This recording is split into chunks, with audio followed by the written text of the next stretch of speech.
You'll be able to see comments on the side. Your name's right there. You want to put Swaades over there? Yeah, I was Comments. just looking at that. I can turn it back off, you know. All right. I turn it back off. It's another title. Nobody no reach yet. But we are live. That's the thing. It's sitting in the Oh, background. which part I can go for change the name? Or you take it off? And let me check that for it. Them no All right. sense page. When I see who pop in here. Boom. Good evening, Mr. One Person. We're going to go to court for just a hot second. Let me see if we can find something for Shona so you can see who we are chat to. But, let me see. They can put it there so they can see, bam, who we're speaking with and why we're speaking with. Good evening, all. We're going to be talking with Trudy and Ewan from Swaades International. With about for a hot second. Why? Because we're fast and she has information that you need to know. Those who ready to know, we're just going to jump right into the conversation. Good evening, Miss Trudy. Good evening, Miss Brenda. How you do? Good. Me a breeze a go on, but me see heat a little you there with your fan. And the AC right beside me, you know. Well, It's like no matter how powerful my body AC, it still can't beat the heat. have to circulate it. Oh, man. So somebody in the comments already. Good. I what Chrissy done? Yes, Chrissy. We are talking the good thing this evening because I'm going to allow one on let Trudy and speak. But guess me what? It's one of the few times where you have a resource that is specifically set up in order to teach and walk you through the process of the immigration process and the citizenship process. Without further ado, because I'm also going to watch it later, say good evening to Trudy and bam, go on with your thing. Good evening, everyone. I hope I stay cool. This is Trudy and Ewan, and I am with an organization called Swaades International, which I am the head of. And what we do is we offer low-fee immigration services to our Caribbean immigrant community. Now, you don't have to be Caribbean as long as you're an immigrant and you need these services, especially in these times.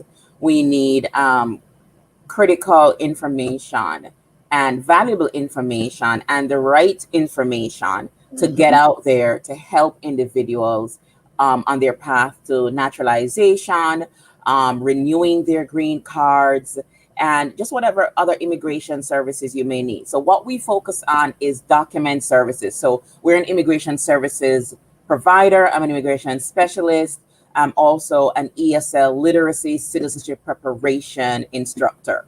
What does that entail for individuals whose first language is not English, or they never really went to school too good? You know, Jamaicans, Caribbeans know what I talk about.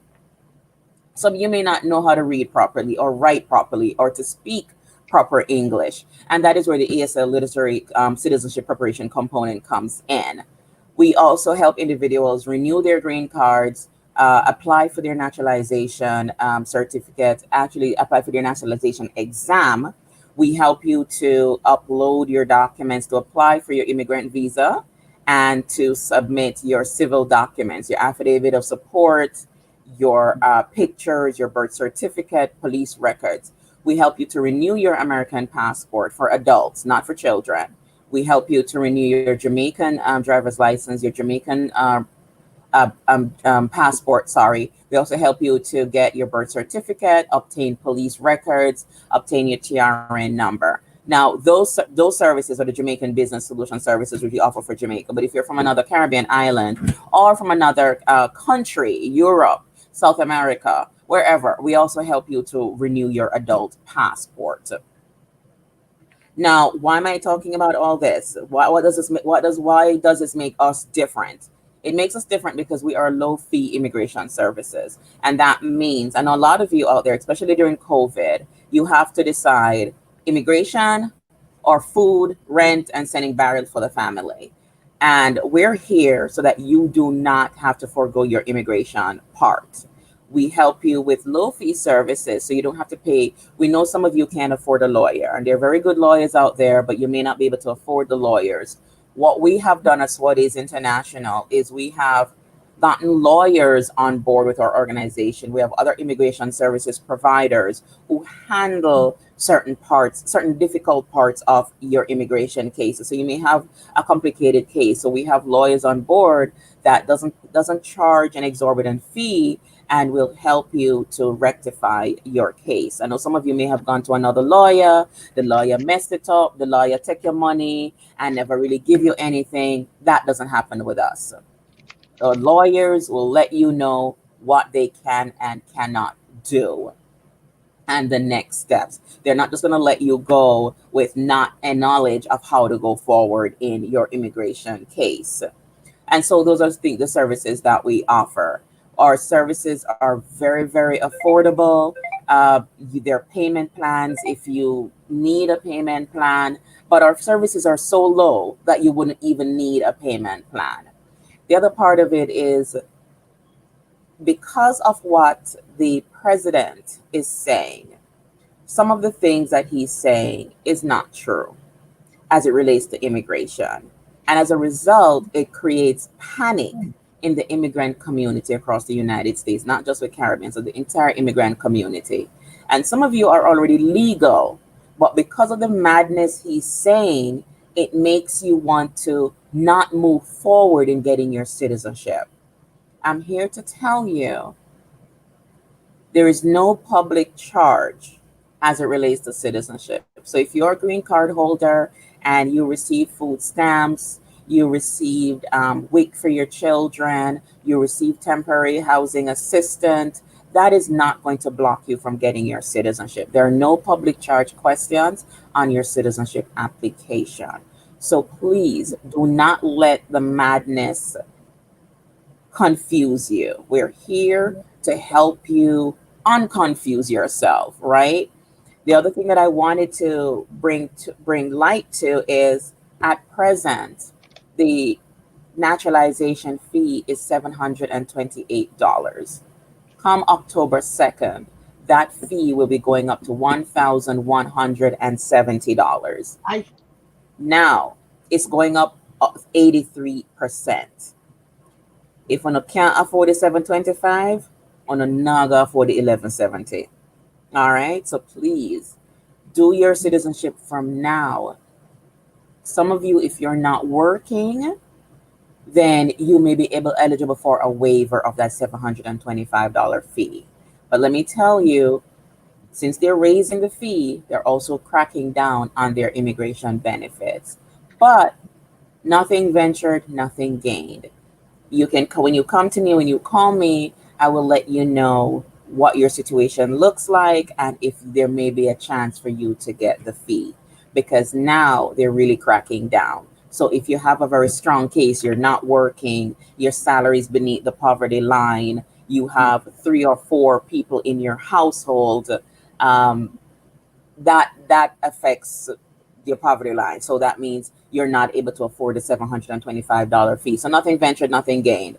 You give me a call and we will look into this. You can reach my, let I'm me sorry, cut Miss you Brenda. 1 second. Miss Chrissy Dan have a question already. Uh-huh. She said, do you know if the Jamaica consulate is back open for business? She needs to renew a Jamaican passport. Okay, so we help you renew your Jamaican passport and we make the appointments for you. So I'm a passport agent. And so what I would do is once individuals come to me to renew their passport, I get the documents, I get your signatures, I collect the particulars, and then I make the appointment and I go into the consulate. The consulate is open, but open by appointments. So no longer can you just walk into the consulate. No longer can you walk into the consulate and just as before. You have to make an appointment now to go to the consulate, and the time wait for appointments is very long, because I actually made appointments in June and I never got appointment until August, and I just went in a week ago. So you can come to me and we'll take care of it for a very small fee in order to facilitate your getting your passport renewed. You can actually do your passport online. if you had received your passport after the year 2000, and it's the small blue book, the small red book, not the big donkey looking blue book where you get for 1980, not that one, like myself here. With the cloth left on it. Yes, me still have mine. No, I know what's in me there because I'm not going into it. I'm not going into this issue of the Act of Parliament. I'm trying to stay very current. Very current. Wait, let me put my face on camera. I'm trying to stay very current. But I don't know if me already have something tied up in a film crowd about the 2007 Act of Parliament where dash was so many away. But I digress. I digress. I digress. Me did one, Miss Trudy, I'm the beg her, say, all right, we're gonna let them 1, 2, but we were actually going to come up with minimum top 5. But I know that there's so many different types of scenarios. And Kristen says she have the small red book. All right, so she current. She very current. Excuse me. Well, you know, so Chrissy up to date, you know, because that affirmative #1 cheerleader, bell ringer, hype woman, cross.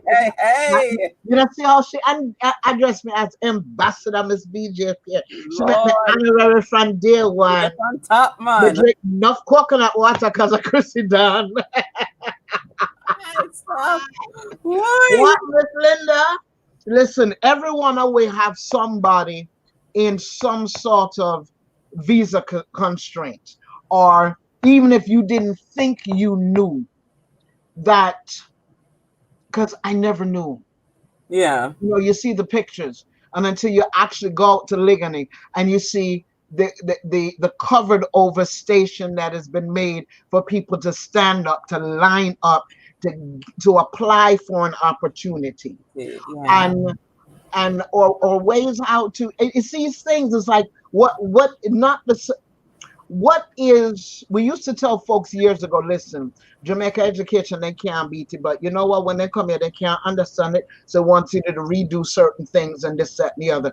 And one of the things right now is, listen, you have the opportunity, learn how to code, get C++ in your life, and at the same time, we used to tell folks, get A+ certification. Put something that can go on the application that says you can compete globally. And then you have the other set. They need to bring up their friend. They need to bring up their fiance. They need their mother, their grandmother, their cousin. It's just, Mary Prince says, how long can you stay in Jamaica with a U.S. passport? I know from personal, 3 months, but you can ask them for an extension once you land. Yes. Trust me, I was highly upset. But actually, but Miss Brenda, let me tell you, and for the people out there, please, if you're going home and you want to stay longer than what is allowed, especially as a citizen, you get a year. Green card holders, you get 6 months. If you want to stay longer, please apply for it before you go. Immigration, especially in this time of Donald Trump, before you could have take chance. You understand?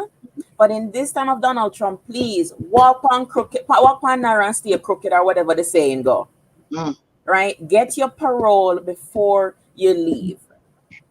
And if you don't have your green card and you need to go home, we advise against that. We advise against, other lawyers may tell you go, but we advise against asking for parole before you even get your green card. You do not want to be stuck in your home country because of an immigration. Some immigration officer decide to be very nasty and tell you, say, whatever. You don't want to go through that. So when you get your green card first, and then you can go palav, you know? But before you get your green card, just sit down and wait, unless it's an absolute emergency, you know, but otherwise, please wait. That also ties into your citizenship. I've always advised my clients and my students, once you put in your citizenship papers, please turn your yard for it. Don't travel. Some people do travel, and that's fine. Especially if you have traveled extensively in the past 5 years. You do not want to break your continuous residency if you went home quite a few times during the past 3 years leading up to your citizenship application, because that may break residency if you have spent a total of more than 3 years in the past 3 years. And that may sound confusing, but you need to have at least 3 years continuous residency right up until the time leading to your citizenship application. So I need people to be mindful of that, be mindful of their traveling, their extensive travel before applying for citizenship, and their travel in the past 3 years leading up to their citizenship. Chrissy, I'll come again. Chrissy says, if you can get a Jamaican passport, you can get what's called an unconditional landing. She says, she right, Miss Trudy? But then, Chrissy, where you come with the wickedness from? You know, somebody can't get a listen, let me come on camera. You know, somebody can't get a Jamaican passport. You stood up there and talk about unconditional landing. That's a listen. I cannot do my so. I like now, we can taste the coconut water, you know. But either way, come on with these questions, man. Miss Trudy is here, and I made sure I didn't want to go get lost in the weekend. I wanted to make sure that push comes to shove, you'll have this meet here, an opportunity to fire off questions, because she is here for you and here for many. You hear she's an ESL involved in it, so that means our agency does a few languages. And when you look at the website, you cover all sorts of background. So your unconditional landing applies to Jamaica. It's not an American thing. So if you're an American citizen, if you're an American citizen, but you want to go home, so you don't have a work permit in Jamaica, you get an unconditional landing stamped in your passport. It allows you to work allows you to live in Jamaica indefinitely, and it allows you to attend school or work without having to get a work permit. I'm sorry? Sound like what we did have as a picnic, because they made the mistake. They didn't know. When I was first sent to Jamaica, I was sent in 1972 with a green card. Yeah. I did not return to America until 1975. I came through with an American-born, traveling with an American-born child. I be gone through. I had them hold me and call my mother name on loudspeaker because obviously I had not been in the country each year. I do know, again, some waiver was made because they knew I was going to school. So I know I didn't come back again until 77. It wasn't a thing where I was running back and forth every year. Chrissy said, I'm soon get my diplomatic passport. My dear mother, less me have to pay for the better. Oh, she knows so. Give me the link now. Chrissy, now give me the link. When it comes to me, she put me on the highest of the height. That's how I love her. But we have to have, who else who have a question? Say, only for what? If we don't have no proper travel documents. Yes, she also does our patois translation, which is necessary for the vital services.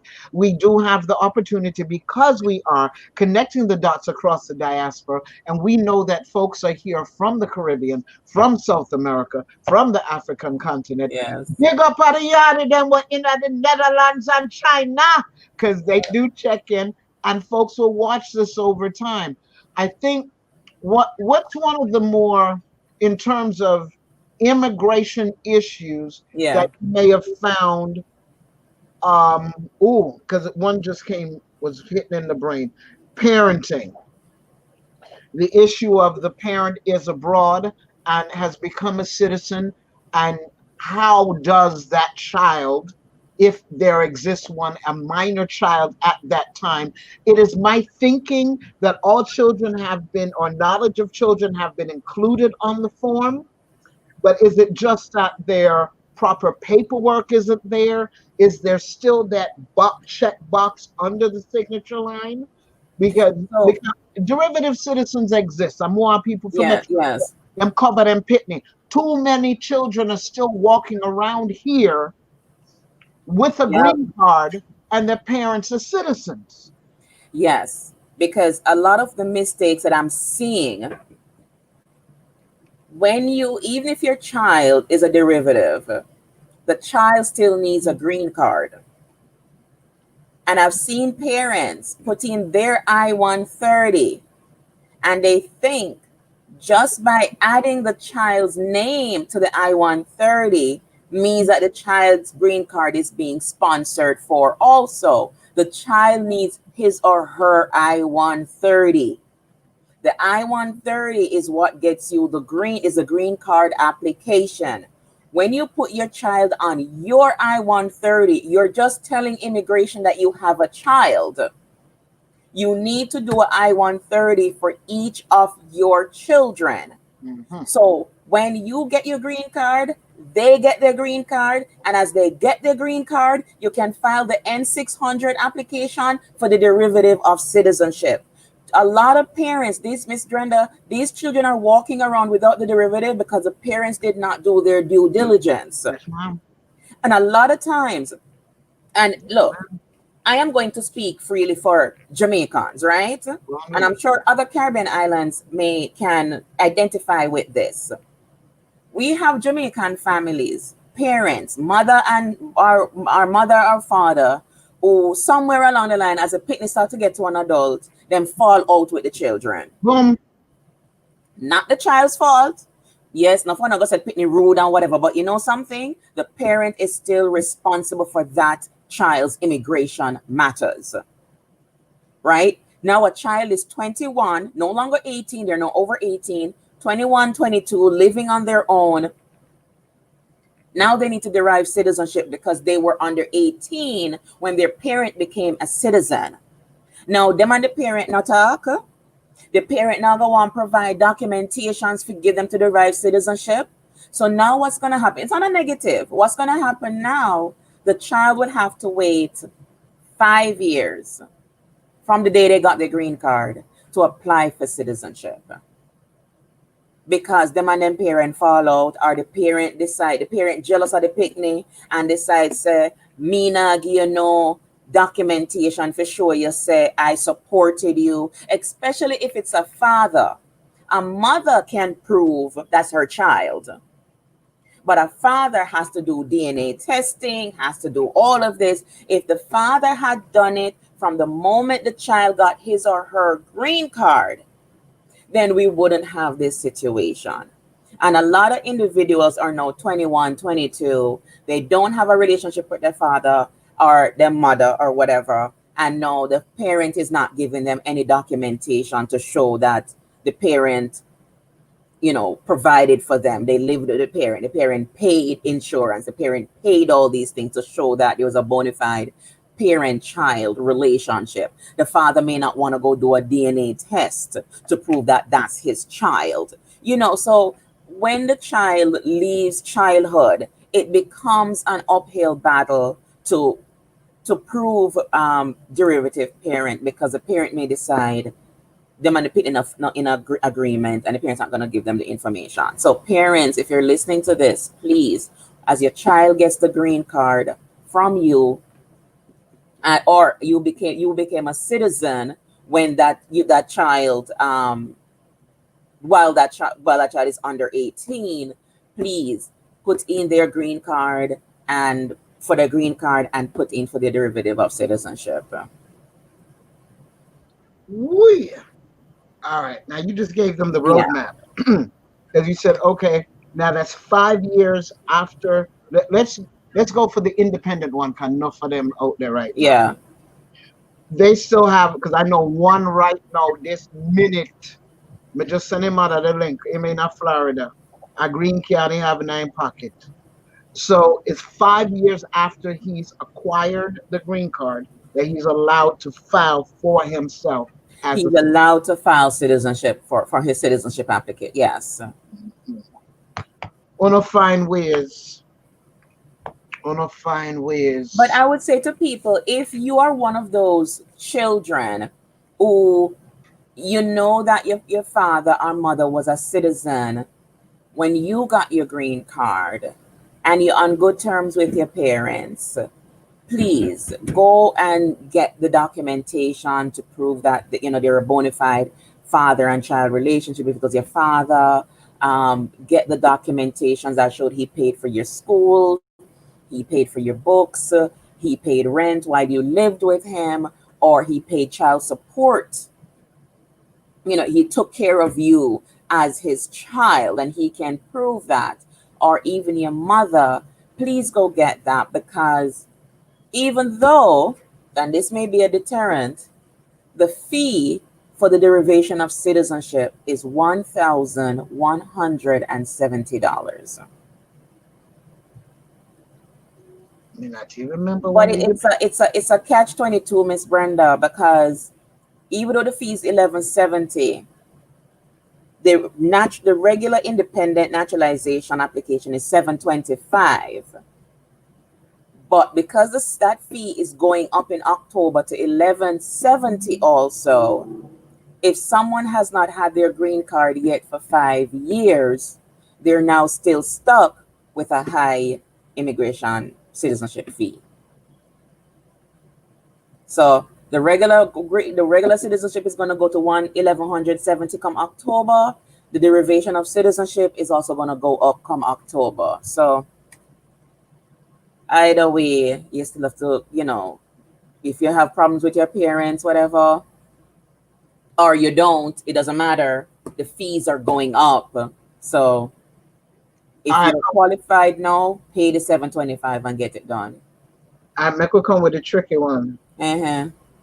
Parent dead, and somewhere in the paperwork, because no lie, me no one woman. Her mother died when she was about 11, 12. She never knew. Well, if it chat boat, we not chat boat. Yeah. Fast forward 20 some odd years later, she's got children. She decides, all right, I have to become part of this American system now. Me tired of renew this green card. And she did the N401, but it wasn't until it was darn near time for her to swear in, where they said, excuse me, hold on. Beg you look more money, but fill out that paper yourself, because you've been a citizen since you were 12 years old. Yeah.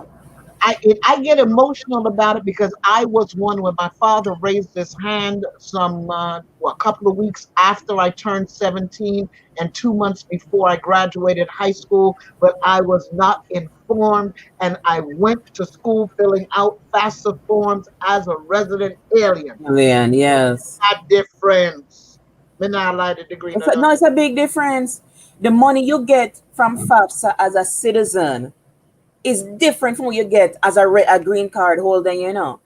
There's a lot. I missed out on all of that because my paperwork never, ready and everything. So my institution is a little bit different, but it's still frustrating when you come to this country for a so-called better life and better education, and not better education, but when you come here to want to go get an education, to further your education, difficult to pay for it because you're not a citizen or you don't have a green card. And that education hit different when the money comes to your pocket. Get it from citizenship, scholarships, or anything like that. It's kind of difficult, and I feel your pain. Just in the qualification of the grants alone, there were just certain things yes that we packed in, and if you didn't have even that further education of how many other siblings had gone and made that, had gone through the assimilation process, it's like I can look at I've got a dozen nieces and a nephew. So I look at Kamala Harris in a whole different measure, because she is, for me, she's the immigrant parent's dream. Yes, definitely. That's why, you come here, as some will call it, now you're using the term anchor baby, but there were some who they came in transit. I remember correctly, there was a young lady across from me in labor and delivery. She had only been in the country a couple of months, specifically to give birth, and was gone as soon as she got that birth certificate. I don't know if the child ever came to America again, but she is American and has the rights too. Again, one other important thing: fathers proving their paternity from now for children who are born outside of the country. I know one guy's a little upset because the mother has the birth certificate, but she's supposed to have it.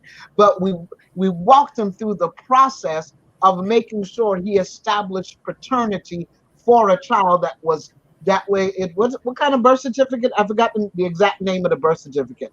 A record of a foreign birth of an Record of American what? citizen. Yes. Them they look at something there because some of them are going a certain way, and it or ones that we're trying to look at one, so we want to bring them up now. Mr. Bring them up now for what? Let me put it along. You gave them their birthright. You gave them their birthright from the jump. You're recording. Just cause the pitney never see it and the mother never reach you yet, your sperm didn't reach a foreign. Signify your sperm. Get that child. If you're a citizen here, and a lot of these men know that they are citizens. You come here long enough and somebody walk you through, but you just don't use it. You don't apply for the federal job. You don't make use of the other benefits of it that you can establish. You just have it so. And worst of all, you don't vote. But Something, Miss Brenda, the honest truth is a lot of people don't know about those other things, And like I was telling you, I was speaking to you before, I actually became a citizen for many other reasons. But one of the reasons I became a citizen was because I wanted to become a foreign officer. And as you mentioned about the immigrant's dream, about why we came here, my goal was actually from even before I was in Jamaica, I wanted to work with the UN. As you see, my work is nonprofit work. So I've always wanted to establish an NGO and work in a sustainable development environment. And that's why I wanted to become a foreign service officer. I actually took the exam because I spoke 2 or 3 languages at the time. I did international relations and my life was on a trajectory to go, on a fast track. And I was about to go become a foreign service officer, but that's because that's the life I had wanted. So I did the research. I came from Jamaica with that mentality. When I came here, that mentality never broke. Now there are others who never came here with that mentality. They don't know of those certain things. And you have to talk about also self-esteem, self-worth, confidence. What is it you really want to do? Some people don't think they can be any more than a nanny. Is there more that can be done? And I'm just being facetious at this point in terms of preparing someone to be an immigrant from their home country, preparing them to compete or know to assimilate in certain environments. The thing is, I wish people would be honest. We have a lot of our people who are, and I'm going to use this word loosely, they're poor. Mm-hmm. They are very poor. And I'm not talking poor as in them not enough food. I'm not talking that kind of poor. I'm talking people who make minimum wage. They can barely pay their rent. And they go home. But before they go home, then buy up all of these expensive things to give the impression that them have money a foreign. Mm-hmm. Because them shame. For example, you have people here who works as nannies, who work as home health aides. These are jobs that would have never necessarily worked back home. Mm-hmm. For them shame. No, there's nothing wrong with a good hard day's work. Nothing wrong at all. But when you're going to be ashamed of what you do and then try to overcompensate for it by buying the expensive sneakers, the expensive jewelry, the expensive Gucci, the Prada to go home to give this impression that life of foreign is gold paved streets. And because of that, and then we have our country, and I'm talking our country, Jamaica, that when they carry over the news, they don't show the reality of life in foreign. Nope. They show Hollywood. They show Beverly Hills. They show all these celebrities and their Lamborghinis and their Bugattis and their Range Rovers. They show Floyd Mayweather. They show all of these things. They do not show the reality of foreign. I give you a joke. Last week when the storm hit, one little piece of storm, light leak out for a week. Mm-hmm. When we mentioned it on Facebook, you know what somebody said on Facebook? You need to pay your light bill.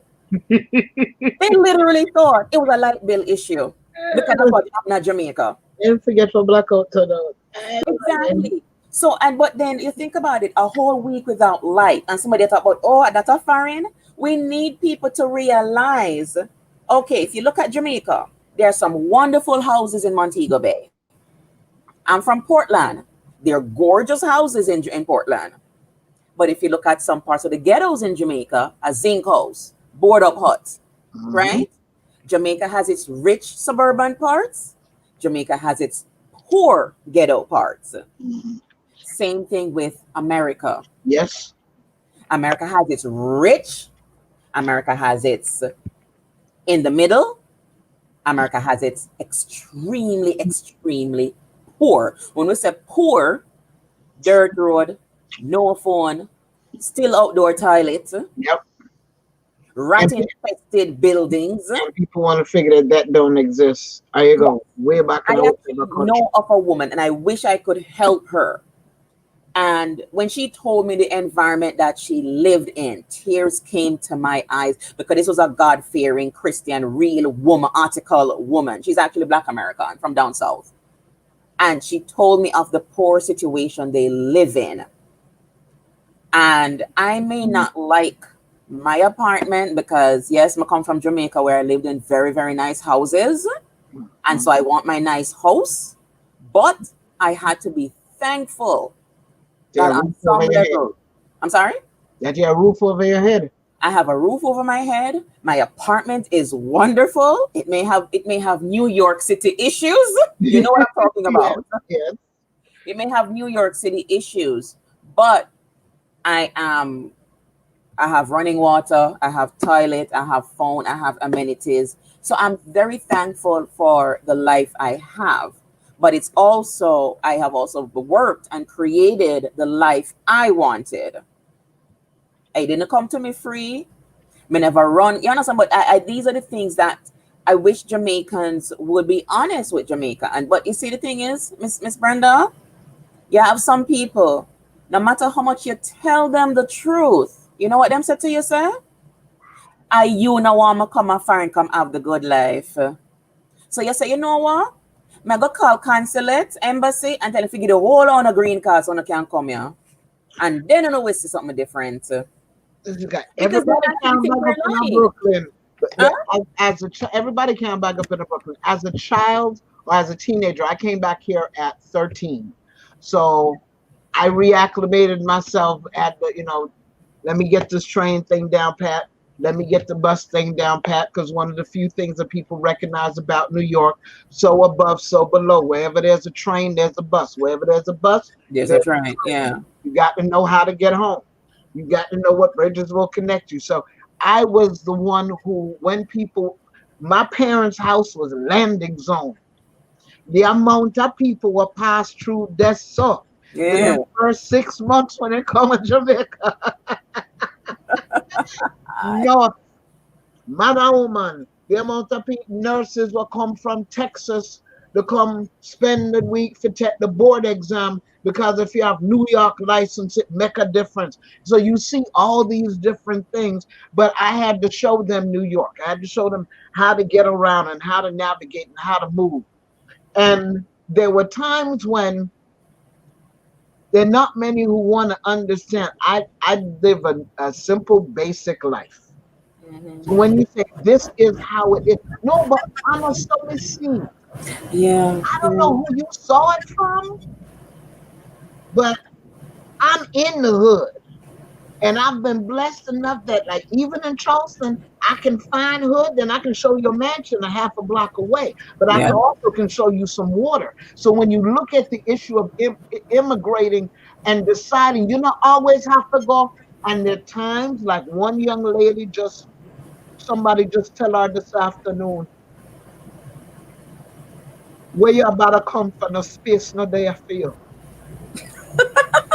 Only New York exists a foreign, you know. Only New York exists. And New York Park, as Jamaicans say, cock. And there are 48 states. There's some of them you can go to and still have your Jamaican lifestyle. there some states would show you who they are from the get-go. Yeah. First time I ever went into Atlanta, got in by Greyhound, had to take a bus over to the train, 5 o'clock a morning. Where the bus driver come from? Jamaica. Okay, so I'm like, that means Atlanta already tool pack up. Yeah. I went to school in Iowa. Why are there Jamaicans in Iowa? Iowa, Indiana, Milwaukee. because them run track. Yes. So they after the scholarship them and them learn to build families and build communities. And that happens with a lot of other cultures and groups, and that's how we move around America. And I say this because sometimes you can't go where everybody bang up for bus out.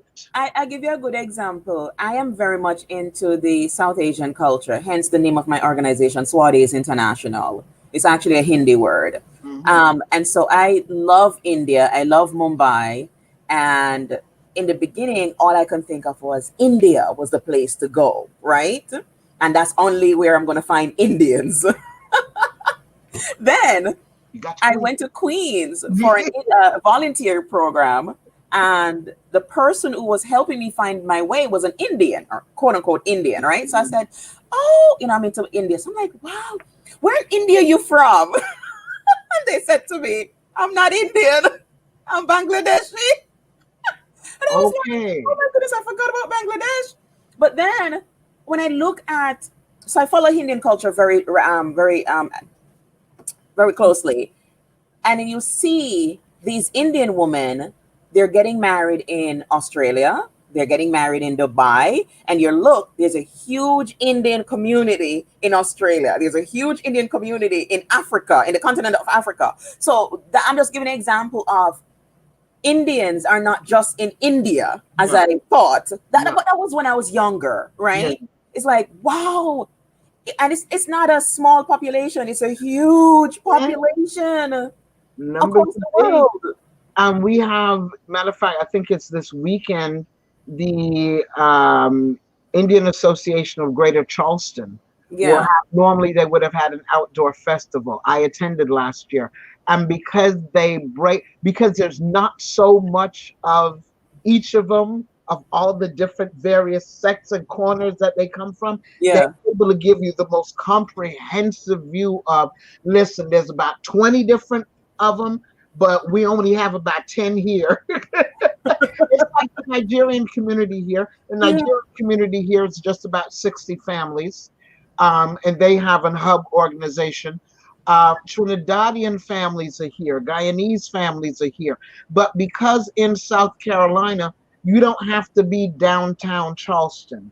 You can be 20 minutes away from me, 15 minutes away from me, and have space that you have your chickens, and you'll have your little farm, and you'll have your goat. You can have island life in America.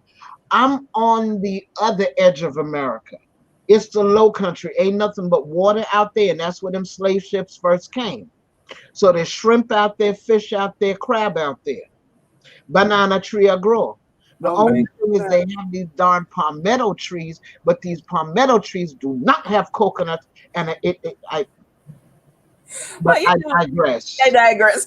But what we've been showing in terms of numbers, and I've been here 10 years now, so we're seeing Dominicans who are coming direct from the Dominican Republic, Puerto Ricans who are coming direct from Puerto Rico. There's a growing Brazilian community. Yes. There are opportunities for one to assimilate into the American life within their own community. In your own communities and spaces to make and still breathe. And what that says is, like, as we're looking at more and more people who are involved in the political process around the country who are coming with heritage and cultural backgrounds, it's because of immigration. Yes. We're not afraid for walk around America. But look, 45 has made it very... I'm not going to lie. Hold up. I used to some of the something where I take 6 months and a year in other cities. I treat you 6 months in other states. You can't go where the crowd. We don't talk about what else? Listen, because they don't have the same numbers. Like there's something like trying to get a passport in New York at times, just straight measure, it could take a while. Man, that sucker was done and back. Everything was back within 4 days. Well, I'm like, like I huh? said, if they have the small passport, which is the newer one, if Mm, they got it after 2000 and they did not get it when they were a child, they got it when they're an adult. yeah. That one we can do online, and it takes 20 days, and I've seen that it does take 20 days. No, I'm I've talking done, about the I've done assimilation applications, process. yeah, and it takes 20 days to come back. But if Because you go into the consulate, it takes 4 to 6 weeks. now, as we move from green card to citizenship literacy, becoming a citizen, many at times don't follow the next step of citizenship, which is utilizing the right their because I noticed, I know one young lady who they had to get back to work, that they left the swearing in ceremony and didn't get to register to vote. So it's at times, what did you bother getting the citizenship for if you're not going to exercise the right to make Well, use of the citizenship? I am on the fence with that because you have to remember some people have religious reasons. Mm-hmm. In their religion, you're not allowed to vote. I grew up as one of Jehovah's Witnesses, Okay. and the Jehovah's Witnesses do not partake in politics. We don't vote. Um, and that has become a very uncomfortable thing for me in the role that I am in, right? I cannot really tell people to go vote if Okay. I'm not voting, Gotcha. right? But my thing is from a religious reasons, and even though I'm grown, there are still certain things that are part of my DNA, part of my psyche, and I don't step over those lines because I respect the background that I come from, Gotcha. right? My family still heavily into Jehovah's Witnesses. A lot of my friends are still heavily Jehovah's Witnesses. So that is not something I can step over the line. It's like a union line. You don't step over the picket fence, step over the picket line, right? But I'm glad you actually been able to answer that for me, because at times I remember being out canvassing, and it's like, nah, leave that house alone. They off the list. And it's like, but I never knew. There was no one ever bothered saying, listen, this is why. It's just, no, we don't do that, and go ahead. yeah, the Bible in for Jehovah's Witnesses tell that we do not get involved with politics. We don't get involved in worldly affairs. Right? Jehovah God is the one true God, and He's the one who guides your footsteps, not man. Mm-hmm. Right? So on that note, Jehovah's Witnesses don't vote, and so I grew up very staunch Jehovah's Witness. So, but I do tell people in good conscience that do what you feel is right. Right? Do what it works for you. But we also understand the electoral college, right? We know what the electoral college does. It doesn't matter if you've gotten a popular vote. It's how many does the electoral college have, and that's who. Yes, I see your face, and look, one of the reasons I can do ESL, and because citizenship is history, this is because I'm a history major. I'm a history buff, a history major, especially with American government. I've been studying American government since I was in Jamaica, since I was a kid. And that's what a lot of people don't understand. Yeah. There we learn more about the rest of the world. When I got Then, here, yes. there were things. That's what I always wanted to come. I always wanted to come to Gullah Geechee territory because of books that were written that I read in Jamaica.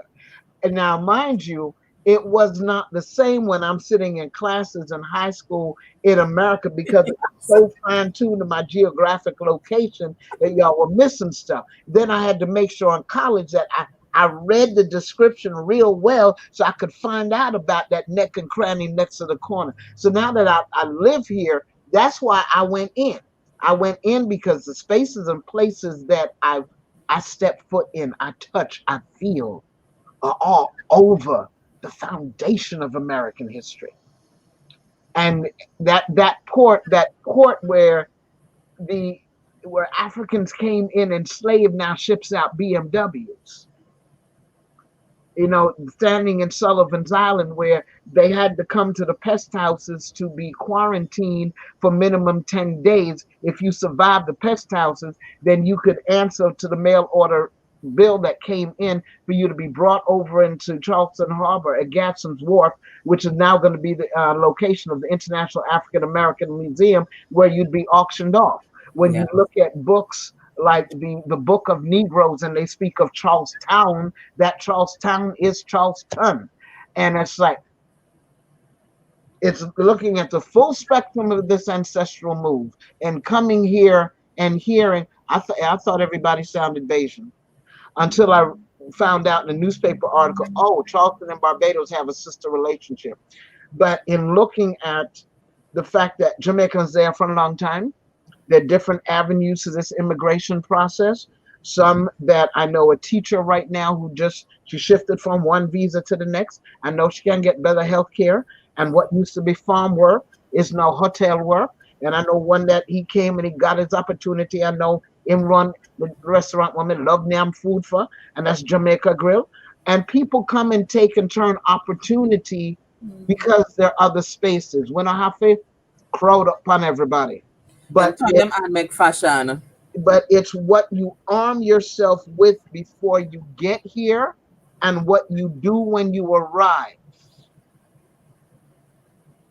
That's absolutely true. I've got new arrival classes, and I always wanted to have to. In my mind, I thought I was doing new arrival classes because I'm getting you used to your territory. Well, that's what I do in my citizenship classes. However, because of COVID, everything had to be shut down. But for the past 4 to 5 years, I have been acclimating my students to life in America. And a lot of my students were South Asians. They were Bengalis, they were Hindis, they were Pakistanis, they were Middle Eastern, Yemen, Arab, Saudi Arabia, Egyptians, but helping them, especially because they have the language barrier. And even though COVID shut that down, I have taken my immigration part of my organization to an online platform. And I've been able to reach out to a lot in our community, in our Jamaican community who have been here for years, and they still don't know their rights. Mm-hmm. I've had a lot of individuals saying, Miss Trudy, my landlord is saying this and I'm afraid and I have to move out. And I was like, you don't have to move nowhere. Know your rights. What he's saying to you is illegal. And he's saying that because he knows you're undocumented or you don't know, because even documented people get scared, Yes, they do. Because they don't know their rights. Today, I have to go through the A to Z of an eviction process with a documented Jamaican. So now that we have the COVID moratorium on rents and evictions, they just moved it from August 20th to September 3rd or the 6th. So she called me frantic. He's evicting her on September 9th. 3 days after the moratorium ends. I said to her, that's not how it works. Him evicting you is taking you to court. He can't just change the locks and kick you out. It has to be a process. And I think that's one of the reasons, coming back to the whole, and a New York alone about, people stay in New York because New York is a sanctuary city. New York is a tenant right state, or it's tenant right city, New York City. And so people stay stuck in New York because the benefits you would get in New York, you may not necessarily get in another state. Now, I don't know if that's true because I don't know really the movements of what another state does. Yeah, every state is like a different country, but yeah, coming like different country. Yes. No offense to people being the other 49 states, but hey, but I've literally had to sit her down today and I told her the process of what the eviction is going to look like because she doesn't know. And then she's saying the landlord is talking over her. And I said, that's an intimidation tactic. He holds the handle, you hold the blade. Yes. And because you don't know your rights, he's able to do that. I had another client who called me, Miss Trudy, I have a lease. So her name is on the lease, even though she's undocumented. Her name is on the lease. And the landlord is telling her, well, this is my private house. And I said, well, he shouldn't have rented it then. That's right. If it's your private house and you don't want to noise in your private house, don't rent your private house. He's going to call the cops. I said, tell him to call the cops. You got a lease. You have a lease. Whether you're named upon the lease or not, you have a lease to that apartment, to that room, to that, floor. You have a lease. So my classes, my citizenship classes, they're held for 2 hours every Saturday. And literally for the first hour, I'm going over their rights. And my students are not undocumented. They have their green card. They're preparing for their citizenship, and they don't know what they can do. They don't know that they can go to a school and register for classes and register for free classes too. Mm-hmm. They especially some of them, it's a very patriarchal culture. So the women don't work, the men do. But a lot of those cultures, the men would love if the woman worked to get the help, to get the not the help. I don't like to say help, to get the to get that co-relationship, right? Because some of them have 2, 3, 4 kids, and it's the man alone working to take care of everybody, plus his in-laws or her in-laws, taking care of his mother and father and her in-laws. Plus, independence is necessary because there's so many women who, money or no money, if they literally have been sitting there as homemaker, housewife, mother, and have no idea what bills are paid, how the bills are paid, if anything happened to them, all of a sudden, I don't know anything about the mortgage. I don't know anything about the rent. I don't know anything about the bank accounts. I don't know anything about all the documentation because it's all been on one person. That does not work well. Unfortunately, life has its ways that we don't always get. I've seen couples, because at times I deal with elders. So they're either it's a widower or a widow. And the other party was not privy because they always took care of it. Nowadays, we don't have the opportunity to keep our head in the sand about anything. You need to be informed as to what bills it takes to run a household. Yeah. My mother and father would have a conversation about me. Listen, from the age of 13 years old, I had a checkbook. All right, you come to the top of the basement stairs, you're not paying the people in mortgage this month. So I did not understand this concept of just rent. I understood the concept of mortgage, insurance. The car didn't have no note on it, but remember this key: if the light bill don't pay, the boiler can't click. So the light bill have to pay before gas bill, and in between that, so you pay the water. Yes. That's how I was taught too. There are these minimum things about life here. Yes. So I remember there was Nollywood movie I was watching. They were trying to explain to them how life sweet is sweet but it's crazy. And the guy like, huh? Say yes, you have to pay rent. And the girl's looking at him like, rent? No, it's not like I live on my father's compound and there's his other wife and they have a house. No, there's rent. That light that you have right there, there's a bill for that. The toilet, what water you want to make run, there's a bill for that. And there's a bill for even the breath that you take. And some people like air conditioning, that's going to run your light bill. So if it's all, you got to know these breakdowns, but that was honed in me from the age of 13. Yeah. Some figure, mommy and daddy, what she having with them something for? Why? I was the last of 7 when nobody else around. I bet me know it not anything else. Because they had grown as parents to know, say, you can't send me out there in the world. And all me know says, oh, supposedly I'm going to get a job and just pay rent. I always tell people one of the best things my parents ever did was leave me in Jamaica at 12 years old with my grand aunt. People look at me and I was like, no, because there are other things. That's a different conversation. Mm-hmm. But the bottom line is, if I was still living with my parents in Jamaica, I'd have been spoiled. Yep. You cook because it's cute, right? We had helpers. I didn't need to cook. We had a woman who came to wash and iron. I didn't need to wash and iron. Yep. I think my mother just kind of bend and say, okay, you must go wash your school blouse and your panty and you know? Yeah, you have to learn at least something. You have to learn. So that's it. But that's it. You know, as a woman, she's like, okay, you have to go wash your school blouse. But that was it. My school blouse, my socks, my underwear, whatever, 10, 11, and that me I wash. But me not clean house. Because we had a helper. I don't cook, we have a helper. So if my parents had stayed in Jamaica, I would have grown up spoiled and don't cook. My brother and my mom are excellent cooks. And my brother's 10 years older than me, and he was the one who was taking care of me and my sister whenever my parents went to work or, went to field service or what have you. And so I don't have to cook. My brother cooks. Even when I used to go home and visit Jamaica and I go to my brother's house, I said, I'm not cooking. You gonna cook. I'm here. I don't want your wife to cook. It's you. So I'm still technically spoiled. I mean, I've grown up now, but it used to be, you're gonna cook. I don't want to eat nobody else's food.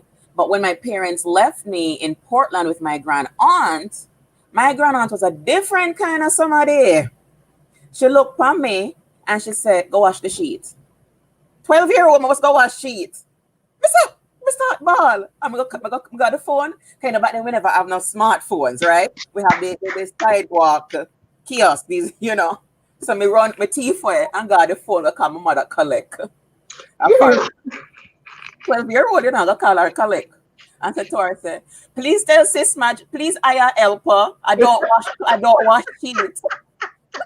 See him so. You're right. So I said, please hire, and she called. So she talked to Sis Madge.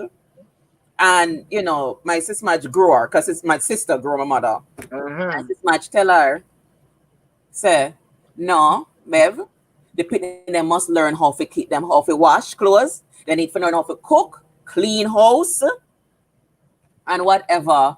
And so my mother couldn't say nothing because Sis Madge talk.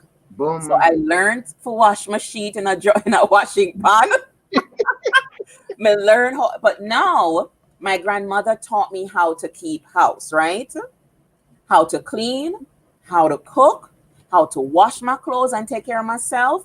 Me should send go market Friday evening time to go get the gas place, go get the cylinder gas. I tell me a stush girl, so I'm in a care cylinder on road. Yeah. I was so embarrassed. Nobody has to me a car cylinder. Me a stush girl, please. No, I don't do this. But it actually gained me respect. Yes, ma'am. When the bus driver them and the conductor see me come to me because them know me now. Them come get my cylinder from me and put it in the back of the bus. Boom. Nobody looked down on me because I was a cylinder. Just me a stush somebody, But nobody looked down on me. She sent me to market. Then she sent me to pay a light bill and water bill. Money management. Whenever my parents sent me money, that also taught me to. She never even do nothing, but that taught me when them send me money, I take my little pocket money and me take a little paper and me write down underwear costs $200. Yes. My diary costs $50. And so that's how I learned accounting. Now, I can keep house, I can wash, I can clean, I can cook, even though my order out. Don't judge me for order out. I'm a New Yorker. I don't cook. I need a helper to do those things. But as a woman, as a young lady, I can do those things. And I'm not going to lie. There are times we meet upon life difficulties, right? Mm-hmm. Where you get ill, you're in the hospital. So if you're ill, you can't work. So you have bills piled up. What is it? We know them life there. Yes, so your bills get piled up. And I've literally had people ridiculing me. Oh, me going like me better than people. And look how me get sick and drop down from. I'm like, no, you can tell me because I get sick. Me drop down from top level because me get sick? Really? So some people just not have no mentality. But these are the things I teach in my class, right? I'm just saying, as a female, these are the things I learned as a child. Yep. As Ms. Camille says, as women, we have to be financially literate and aware of our personal and family affairs. Thank you. Now, it doesn't mean you're not going to have financial difficulties because life happens. Mm-hmm. What it means is when you're financially literate, no matter how bad your finances get, You can always pick yourself back up out of it when you're financially literate. Amen. When you're not financially literate, it makes a bad situation worse. You understand? So I teach the woman in my class come You from can't fix it with a charge card. I'm sorry? And you can't fix it with a charge card. Exactly. You have, and it takes time. Your credit, you can fix your credit in 6 months, literally, and you don't have to pay nobody to fix it for you. Take that money, and all credit cards need to see 6 months of on-time payment. If the payment is $20, you pay $25 or you pay $30. When you can pay a little bit more, you pay a little bit more. But don't stress yourself, because that's going to make your health worse, which is now more bills. I literally had a student in my class telling me, Miss, my husband don't want me to speak English in the house. No, they're Muslims. They very much have their husbands as the head of the household. So I couldn't really tell her anything that would disrespect her husband, even though I wanted to say some very choice words, right? And the poor thing may not even understand, because it's patois and English are gonna mix up. Yes. So I had to come at her from another angle. I said, you have a son. He's in school. When his teacher wants to speak with you and your husband is not available, how are you going to understand what she's saying?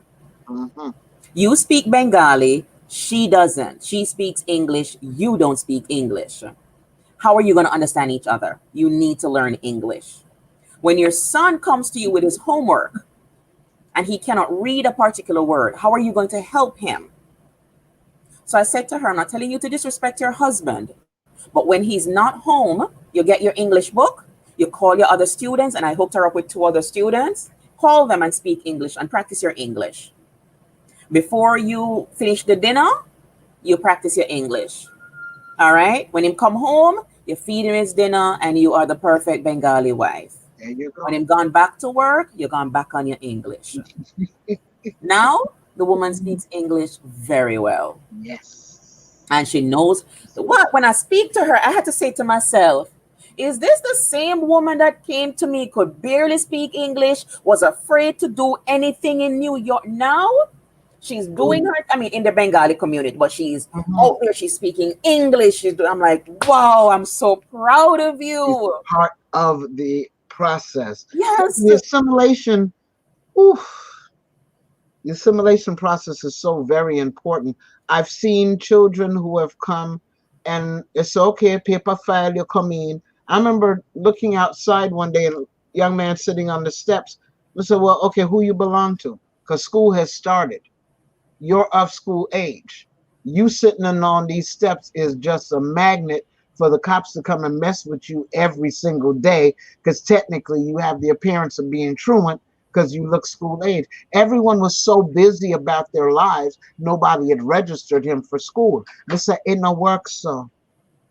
It no work, so somebody's going to have to take the time to put you into school. You have another one who mother had naturalized, again, because the lawyer said, or the government would take care of him when he's 18. Oh, my so Lord. no, there would no, check box or whatever. Mrs. First day of school and you get popped with weed. And on a pian amount. It's somehow by the grace of God, because you'd already put the fire of God in the mother and say, hold up, can you go back on the line and go get the picnic papers? Because that they want the way up on you a firecracker. Yeah. And fortunately, by the time it all went down, and that made a difference. It made a difference, especially in deportation matters later. Because when you sit up there, you live a certain life, and you still up on the green card and I pile up them thing that is one thing. Listen, as long as you ain't killed nobody, listen. Enough pile up on the green card and then get there. No, them I mess with them. Enough pile up on the citizenship and then still live out. Wanna figure out. Let me tell you something, Miss Brenda. One of the things that stacks. Huh? I'm telling them, do something with them stacks. If you're gonna stack money for a criminal lawyer, stack money for your immigration presentation. But this is, and this comes back to when you talked about, when you asked me about, is there any assimilation classes? One of the things when I first came here, I had friends in Brooklyn, And I love the whole dollar cab, Utica, Utica. I loved hearing that. You know, it was a dollar cab economy, and you just hear the Jamaican in my Utica, Utica. And I would listen, I would in that dollar van, and I would hear somebody saying, boy, me have some immigration problem, you know, star. Me there, and them me get catch with 2 ounces of ganja, and me can't get it to affect my green card or whatever. And I'm saying to myself, why would you, knowing that you need to get your green card, go and get involved with a marijuana situation? Mm. Stay pan narrow and cut pan crooked. Till you, I'm not saying none at all. Criminal activities is not good and not recommended at all. No. But They're not ramp. keep your nose clean till you get your green card, now, man, and your citizenship. And now they have to be paying lawyers a bazooka amount of money to expunge their records or Yep. to fight their case in immigration court, when all of this could have been avoided if you stayed away from ganja, if you stayed away from criminal activities. Don't get caught up. Stay pan crooked and cut pan narrow. You understand? Yeah. And so they come here and they mess up their chances. And as you said earlier about, like, when you're referencing to Kamala Harris, those are the individuals. But you see, me tell us something. Not everybody from the Caribbean, not everybody from Jamaica cut from the same cloth. No. Right? People come from criminal activities in Jamaica. You know, it's not coming to come here, come do not straight and narrow thing. They're going to come to criminal activities too. Just like the deportees. If you're involved with criminal activities here, you're going Jamaica when you get dipped to go into criminal activities. You understand? And just pile up. And it piles up. So now I've had people call me, boy, Miss Trudy, me get a drug charge, and boy, me can't do the green card, or my daughter, my husband will file for me, what me for do? And I'm like, you now have to use a lawyer. And you have to use an immigration court lawyer. In a different climate. Not all immigration lawyers are immigration court lawyers.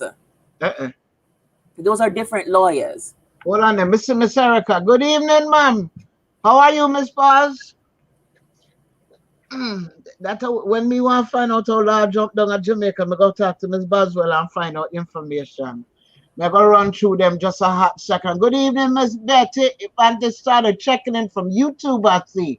Ooh, Sandra, Natalie, Chrissy Dan stood there, Shireen. We have been here talking with Trudy and Ewan of Swaades. Because why?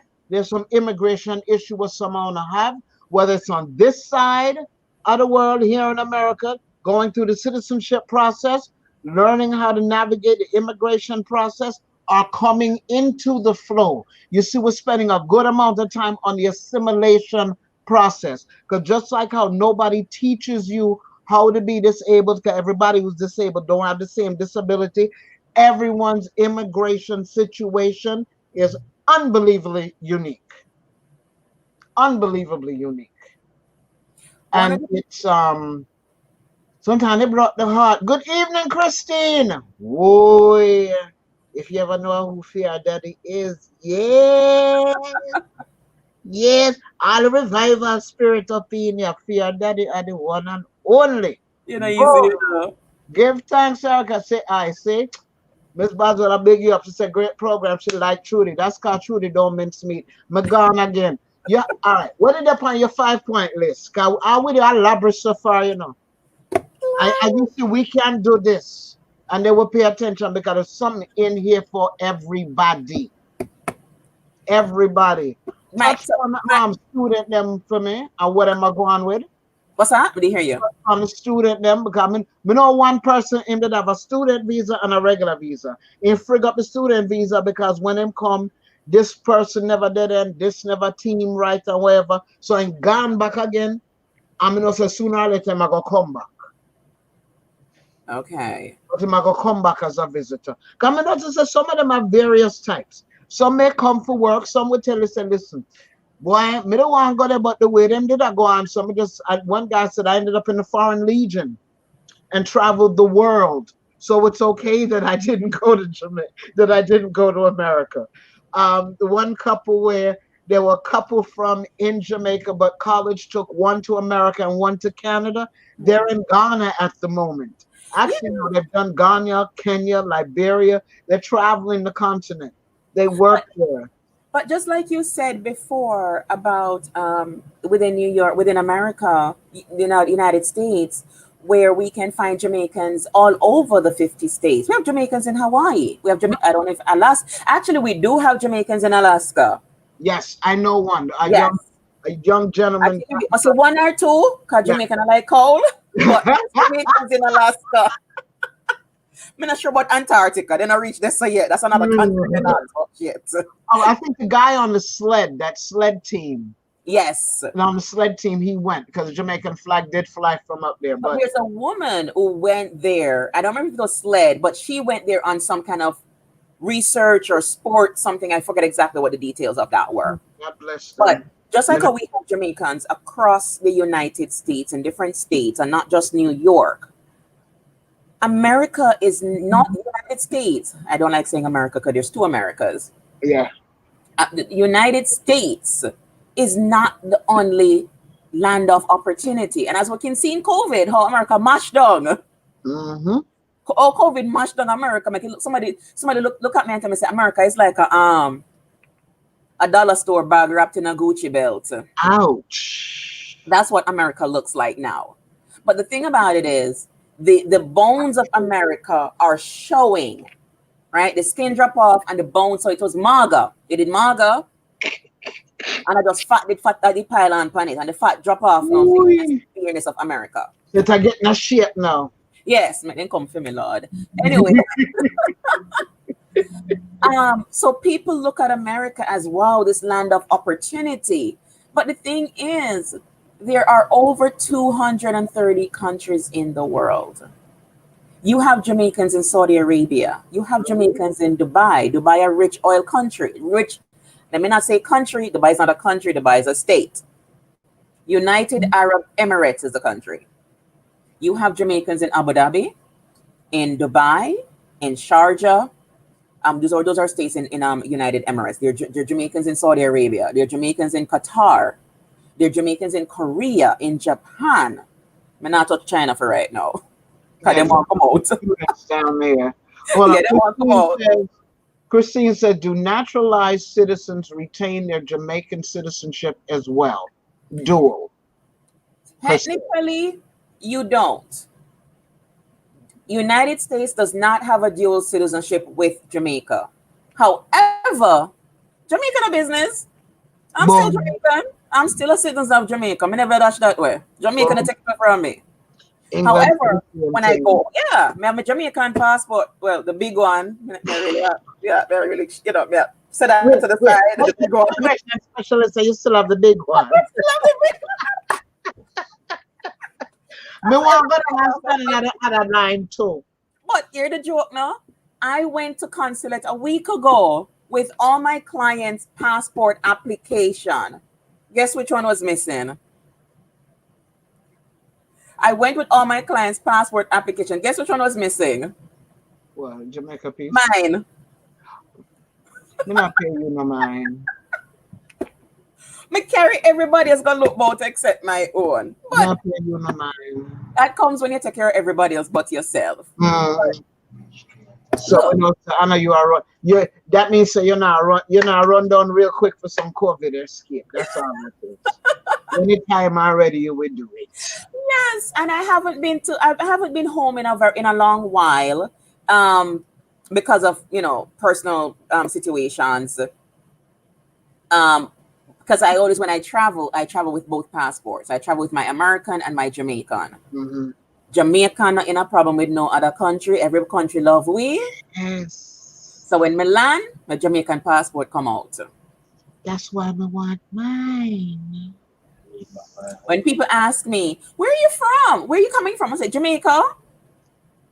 And then look call me like, Jamaica. And I said, yes, I'm from Jamaica. You know, Jamaica have people and we have money and, you know, we have things and whatever. We're not poor. We can travel the world. We're not poor. I will move, And everybody in a Jamaica poor and a chase down drunk for meat. You remember those? And even if not that, they're related to somebody who have access to something. Because sometimes when you sit in my airport, listen, New York what? Miami what? Exactly. They're picking some dot on the map. It's not the time zone for him to kick in. Jay will kick in from Netherlands from time to time. And it just amazes me as they come in from across the diaspora. Yes. And even more so because they're Bahamian. Just because they fall under the Western end of the Caribbean banner.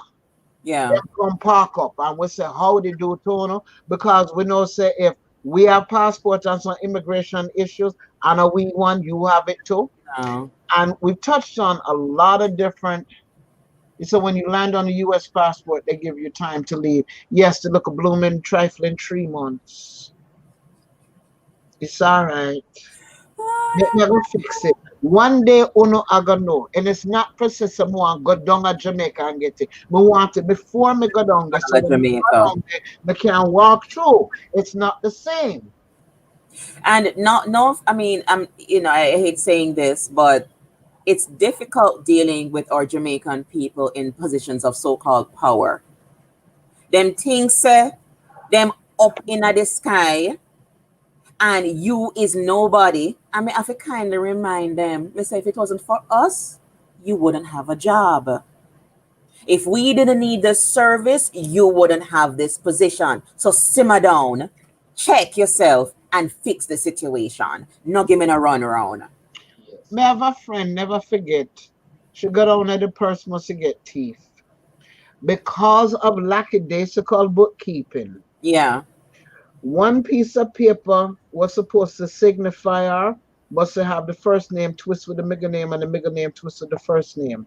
She born and grow at Jamaica. You know, so Jamaica dipper. Jamaica said, listen, you have more paperwork or show say you're American. Come out to that country. How that happened now? But I hold them find her. I hold them finding for me. How them find her? Because there was actually more of a paper trail for her with an established American identification. Same name, but it's just that the paperwork that she had there, even down to getting the birth certificate, registrations were all, whatever it is, it just Jama. And some people don't understand that Jamaicans can get deported from Jamaica. I've actually heard of situation. I'm sorry, I love my country, but not enough. When I deport people. Hola Carmelina, ¿cómo estás? Carmelina, listen. Yes, Carmelina's checking in from Ecuador, Libertad. That listen. You know, let me tell you something. Grandpa Ecuador left the wife. I picked the outer door. There are over 300 Jamaican descendant families in Ecuador. The same thing in Brazil. The first time I went to Brazil, it was during São João. São João is equivalent to our you remember Dunkuno? Yes, ma'am. So São João is equivalent to like our Dunkuno. Those are, you know, inbred Africanism, right? So São João is a celebration of Saint John, but it's São João in Portuguese. And they're playing a song called Forró. Forró is the equivalent to ska. All right. You know how deep ska is a Jamaican, African, black? That is Forró. And so Forró music is playing, you know, bushes are burning, corn is roasting. And at the middle of the whole thing, me hear Jimmy Clifford play. Hey. I'm like, what? I'm on top of a hill. And I'm hearing reggae music. When me look down at the bottom of the hill, I want Jamaican house. Yes. In the middle of São João, playing reggae music. Everywhere. Jamaica, they're everywhere. And it's not Brazilian. I mean, and Brazilians, especially Bahianas, they love Jamaicans. When they hear me, oh, Miss Bobby Marley, I'm like, see, Bobby Marley. But it's more than Bob Marley. They love the roots and culture of Jamaica. They even have something called samba reggae, which is in English is samba reggae. So they fuse samba and reggae. That's how much they love Jamaica. I love And what when I went Erica to a says. concert, Emma, there's Erica says what you do is calmly expect good service. She said Jamaica's not so bad. I waited a whole day in Canada for a birth certificate. But now like I see people go through all sorts of stuff in New York. But Carol go up here. She heard Shaggy in Istanbul. Listen, my passport need more stamp on it. well, Shaggy is an entertainer, so that is kind of expected. So like third world has been to Japan, they have been to Australia, they've been to Germany, and so those are entertainers. But on a Bali and whole, Chile. we have Jamaicans living in Germany, we have Jamaicans living in the Netherlands, in Sweden. Yep. We have Jamaicans living all over now. It's not just one time gone, it's UK or New York or Canada. We have Jamaica. We have a matter of fact, somebody was telling me that there's a huge Jamaican community in Dubai. Now, a lot of this charged to a combination of education and business per se. What happened? A lot of this can we attribute to education and business? Yes. And as I was about to say earlier, when you're talking about opportunities, America is not the only land of so-called opportunity, right? You can go to Dubai and get a teaching that you can, matter of fact, teaching English as a second language. Jamaicans are English is your language. You can go and teach English as a second language, and everyone, you don't even have to be a teacher. If you grew up in the Jamaican teaching system, every one of us know exactly what it is to teach English because we went through it. So there's I know a schoolmate of mine from Titchfield. He flew for Qatar Airlines, and he went straight from Jamaica to Qatar. Never came via America. So a lot of people who think America is like the bridge, it's not. You take a plane from Jamaica and go straight to Qatar, go straight to Korea. He's now flying for Korea Airlines. Another friend of mine from high school in Jamaica went straight from Jamaica to, was it Saudi Arabia Airlines? We can't even pronounce this. Kazakhstan? Kazakhstan. Christine just had a grandson. Me see him in picture. You see the cheap panda one day. She has a grandson in Kazakhstan. We're there everywhere. Yeah, near Russia. Yeah, we know everything. We know every country now, except Syria and Yemen. I know Jamaicans in Turkey. Ooh. Yeah, Jamaicans are in Turkey. I mean, well, you know a potter there, and the hot would love if I came to Turkey. Let me tell us, Miss Brenda, that is the part of and this is why I wish Jamaicans would come together as a group of people, right? Because so many people dislike us, they resent us because we're able to go in other areas, we're able to go to the non-traditional. Yes, we don't have to go through the America channel. We don't have to go through this. We don't have to go through that. But people have a negative idea, or not a negative. People have a limited idea of who Jamaicans are and what Jamaica is. And I'm speaking of Jamaica, but this is also other Caribbean islands. But as a Jamaican, and I'm talking to you as a Jamaican, a British by Jamaica. People have a limited idea of Jamaicans, what they're capable of, their educational intellect, and they don't expect Jamaicans to be in other countries.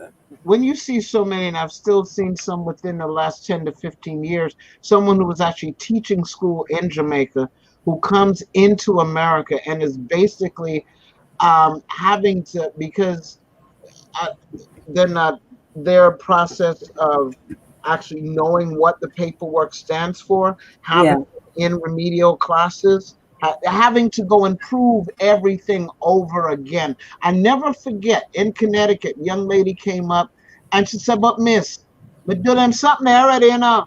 I said, but sweetheart, here's the deal.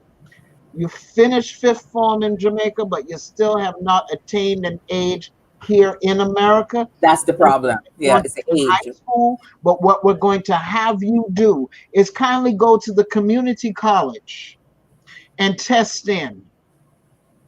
Take their entrance tests and go ahead, get your scores, see where you start. By the time they're done, listen, she ended up with a 4-year scholarship to Trinity College and came out valedictorian. See, that's the thing. My mother didn't know about that.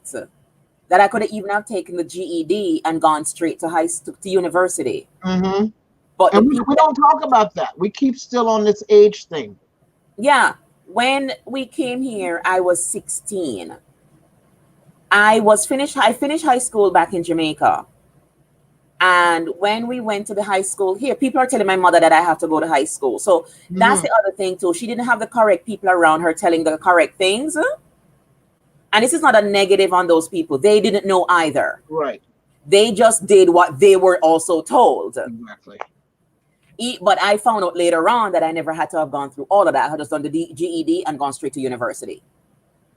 But I would have still been young in university. I would have been 16 in university. When I came to high school here and they showed my mother showed them my transcripts from Jamaica and everything, the man looked at me, oh, my work is 12th grade work. But because of my age, they didn't want to put me in the 12th grade. They said, oh, she's too young.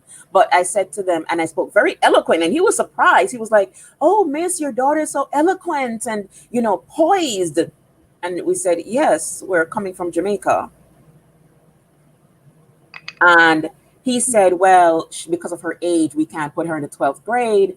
We are going to put her in the 11th grade. But here's the kicker, Miss Brenda. They put me in 11th grade doing 12th grade work. Yep. What a madness. So I ended up spending 2 years in high school. Bored as heck. Bored.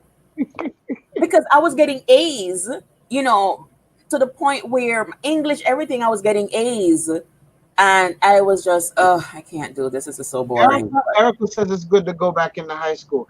Erica, it's good for some, but some will come up. They're already adults by Jamaican standards. Yeah. And when they have to deal with the unruly, unless they're in the right high school. Yeah. Unless they're in the right high school. When she said, miss, me no inna them pitney something what them are going with. Me just want go school and do my work. I'm not gonna lie, when I came back, they made me have to go to junior high school because, like I said, Bishop Gibson stopped boarding off this suddenly. So I came in, they couldn't put me in high school. Okay, use a bridge year in junior high school. I didn't understand this concept of cutting class. I didn't understand the concept of why these people were dressed like they were going to a party every day. Yeah. I didn't understand why it was a problem to do homework. I didn't understand why it was a problem to not be involved in class and raising your hand. I didn't understand why it was a problem not to participate. I didn't understand how you could come to school pregnant. I didn't understand that one. Yeah, you don't go to school with pregnant children. You move them out. Well, even my junior high school year, I remember a girl was moved out. She came back. She graduated with us. By the time we went through high school, there were girls pregnant in the hallway. But then again, by that time, again, I'm coming from a whole nother issue where I'm coming out of Jamaica. I've been taught recitation and presentation. I am ready to display all these gifts that they've been giving me that I've been prepared to do, from stages from St. Teresa Prep, the Trudy Park, the St. Catherine Primary, Jacob High, and Bishop Gibson High. And then Thelma said, no. You'll say you was going to be a doctor. So we can't even consider performing arts high school, or we can't even consider music and art. But again, because my brother had gone to Bronx High School of Science and had commuted 2 hours every morning and 2 hours back in the evening, me as a gal pitney was not going to get that opportunity, because they already saw how it damn near broke him.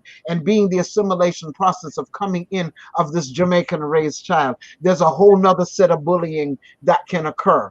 And even as you attempt to assimilate and to be American, you're just not having come from that background of education, and even not having say, okay, we're going to go into college, not being surrounded by this other set because I'm in a full multicultural high school. I wasn't in a school that was black ingrained. I knew nothing of the Divine Nine and sororities and fraternities. I knew nothing of HBCU.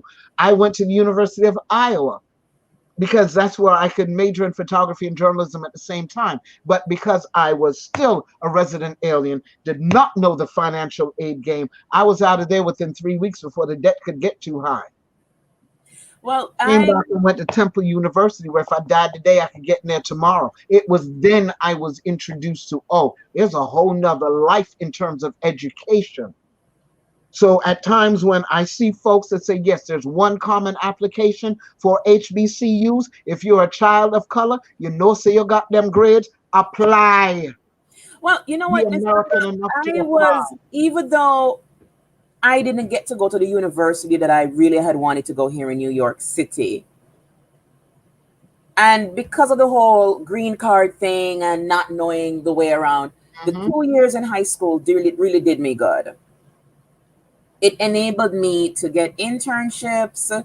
I came here at 16, and by the time I was 17, I had internships at two of the biggest companies here in the United States.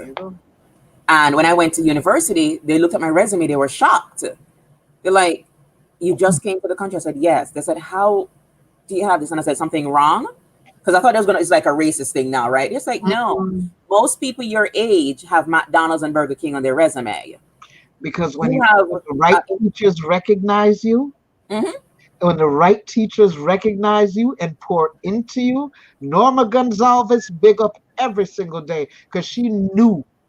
She knew. That's why I was sent to the Hunter College Gifted Youth Program. But it wasn't the teacher, you know. And this is one of the things that, going back to the assimilation thing, we knew individuals who went to Fordham, who went to certain other universities. So they were able to come in and tell my mother, okay, we need to get her into this Saturday program. Okay. Yep. And it's those Saturday programs, which is outside the realm of high school. See, man, your Saturday program saved your life. Now, the reason why I brought this up, and I said I was very, very fortunate than a lot of other Black kids. And I'm not just talking from the Caribbean. I'm talking Black kids here. If you think about the white community, the Caucasian community, they have landed. They've lived here for years. They have friends of friends. They can get their children internships. They can get a lot of things that a lot of Black kids can't get. Right? I was fortunate. I had that same kind of connection. When I went to Payne Weber, that was another connection because I met the right people. I worked at the Department of Labor. From then, the trajectory, I worked at law firms. So I was always around the bigwigs, the movers and shakers, who didn't look at me as a Black person. They looked at me as a human being, a young person who's coming into this world and need direction and need, internships and need jobs. And they all provided that for me. I went to Pace University. It wasn't a historically Black college, but we did have fraternities.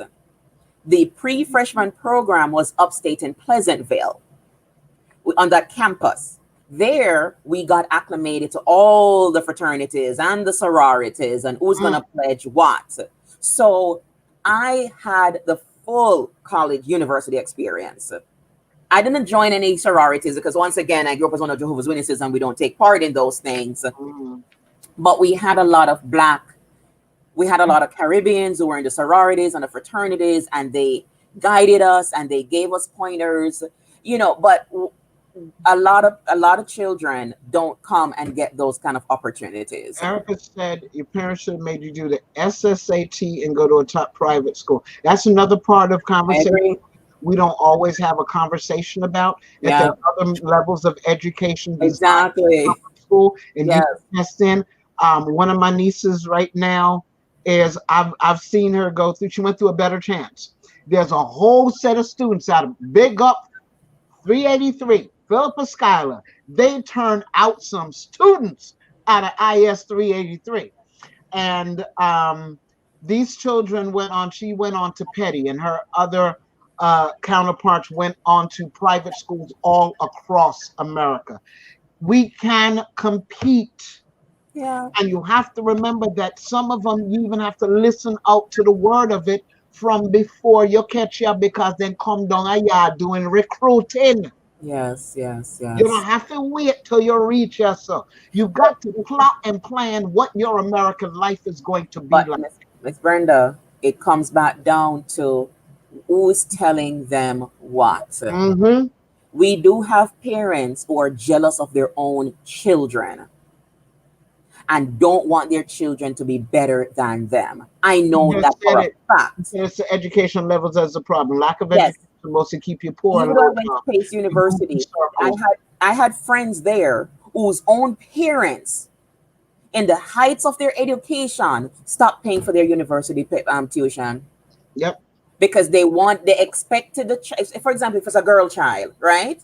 They expect the girl child to get pregnant and mash up her life so them can say, see there, she already is, she look how she turn out. Imagine your own parents want to stop your life, especially as a girl, so that you turn to big man outer road and get pregnant.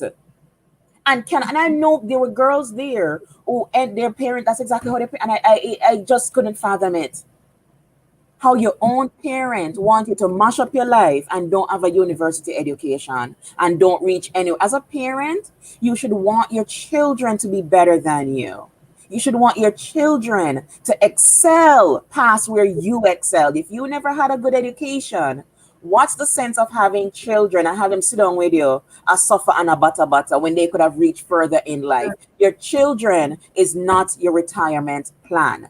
Hello. These are those, and I'm sorry, who don't like it, need to hear this. Our black parents, your children is not your retirement plan.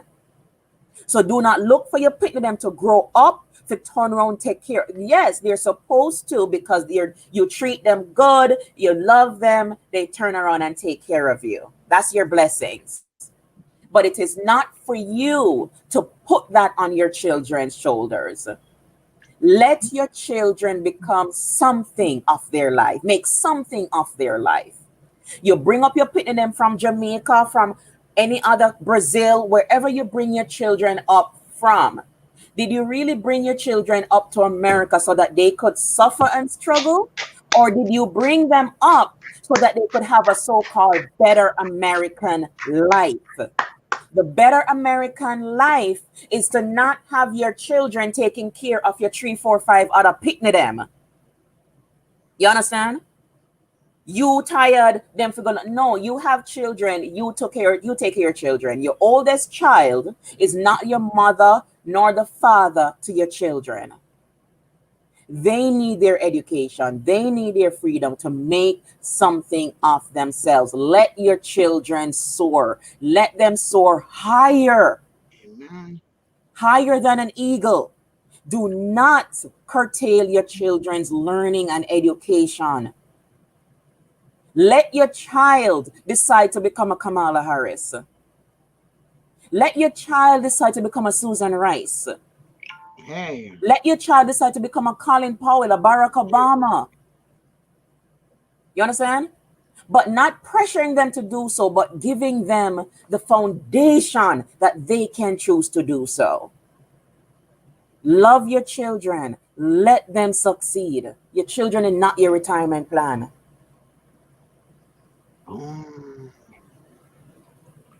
What's the next course? What's that? What's the next course? How we step up? How do we get people to? Well, I made sure I put the number up and at the top of the description. I put the website up and at the top of the description. Yeah. So You put my office's number? Yes, ma'am. Okay. Exactly what was on the paperwork.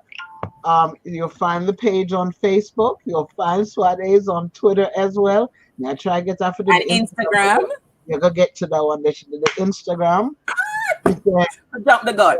But Miss Brenda, I don't want to cut you. Something that I forgot to mention earlier when I was describing my services. So I spoke about we help you to sponsor your family member. Talk to one day. Whether it's your husband, wife, sister, brother, your children, right? So I'm going to say this. If you're sponsoring your wife or your husband, whosoever a sponsor you, make sure you have copies of your own documents. A lot of times, they bring you up, whether they bring up the husband or they bring up the wife. The wife and the husband come up, because them other party sponsor them. When I time for go immigration, them not bother, they don't want to go immigration with you. That's number one to get you disqualified for a green card, but it doesn't have to be. And when a lot of times the person who is being sponsored for leave it up to the sponsor to take care of the paperwork. Take care of everything. Now, it doesn't matter if you're in a loving relationship or you're not in a loving relationship. Still keep copies of your own documents. Because immigration wants proof of a bona fide marriage. Those documents are in the form of your joint tax return. So hear me good and hear me clear.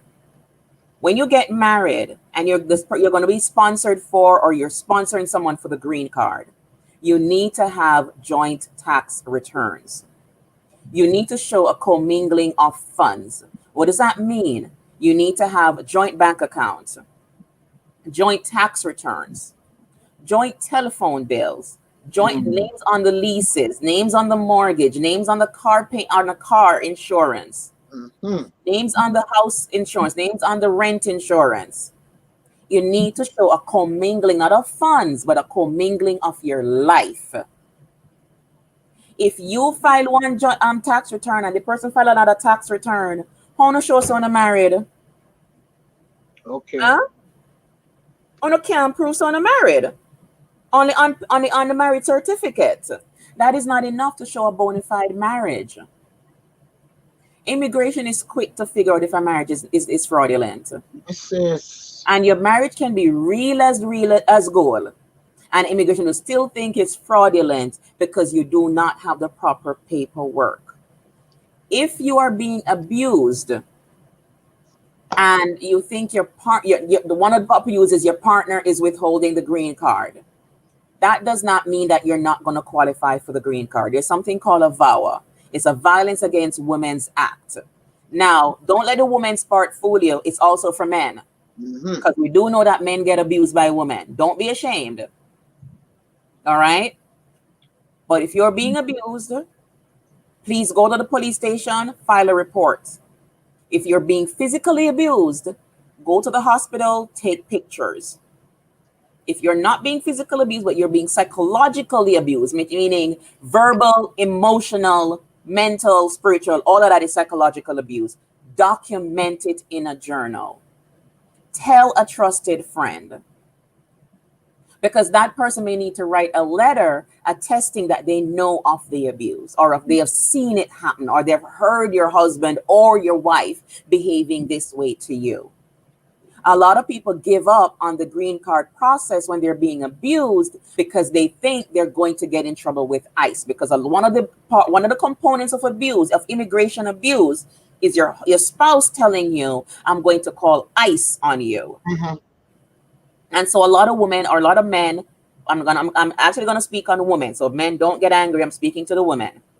A lot of women cower in fear, especially when they have children. Yes.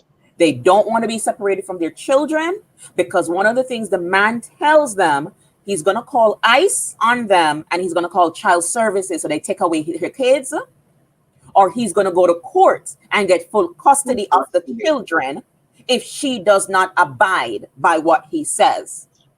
A lot of women are raped by their husbands or in a green card who need their permanent residency, and they're afraid. They sit there and they take the rape, they take the abuse, they take the humiliation, they take the everything, and it's got to stop.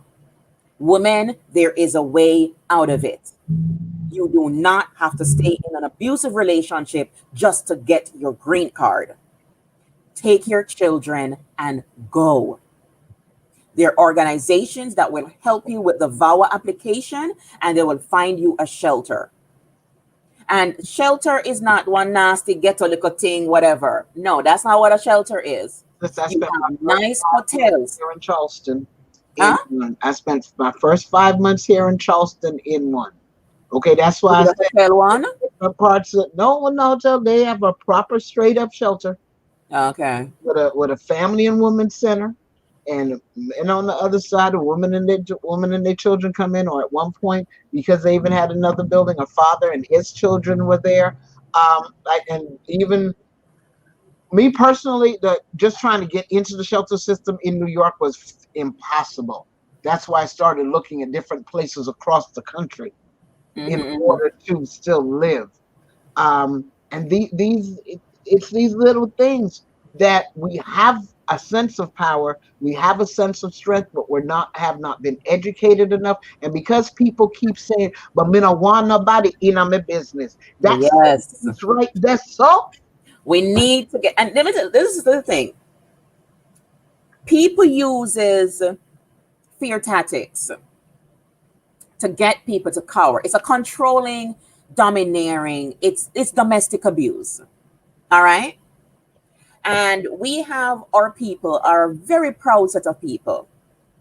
And because them go church, I leave it to God.